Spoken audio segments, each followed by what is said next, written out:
All right, we are here at a about to be planted food forest in South Austin.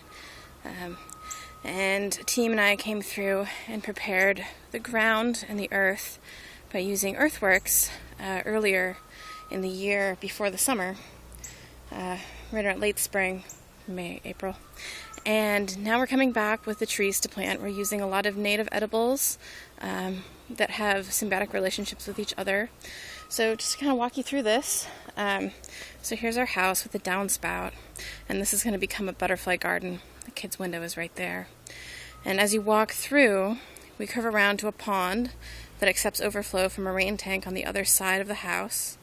That then overflows into a series of swales. So swales are very simple ditches dug on contour with an overflow that's planned. And what they do is they capture rainwater and they help it soak into the ground, which helps develop microbial activity. And we can kind of compare the soil where the swales are. So this is nice, loose, easy to dig dirt. I've dug a hole here for a wild cherry that's going to produce some really awesome fruit for jams and jellies and birds, as well as cough syrup from the bark. But you can see the soil is super healthy, it's loose. When I was digging, there are all sorts of little critters down there, lots of air, lots of moisture. When we compare that with the more typical clumpy clay soil that I just dug up here above the swales near the pond, you can see that the microbial activity hasn't really taken hold yet. Things are starting to loosen up, but we still have this really dense, thick clay. Not a whole lot of air in it. Not a lot of moisture, but not a whole lot of air, and probably pretty difficult for some plants to survive. So I'm going to dig this real nice and big for this pomegranate that I'm planting here. Here's our pond. It's full of water hyacinth. Apparently we had some raccoons that really enjoyed the plants that I planted earlier, but we're going to stick some society garlic in there so we have garlic at all times of the year. All right, over there we've got our Zone 1 garden about to get replanted. It's got some oyas in it for really passive, really low water usage irrigation.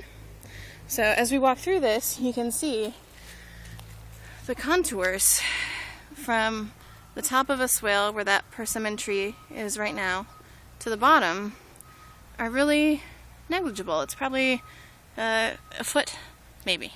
And then back up another foot, and then down another foot. So we've got these beautiful earthworks as the foundation, and then we're going to add in all these really beneficial plants. So we've got them kind of roughly laid out at the moment. So far we've got our black cherry, lots of beautyberry, which is edible, also a really great bird plant. I've already seen some birds coming to get some. Some bay laurel, which obviously bay laurel is a spice. It's also mildly antidepressant.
Add in some giant garlic. You see down there, the elephant garlic.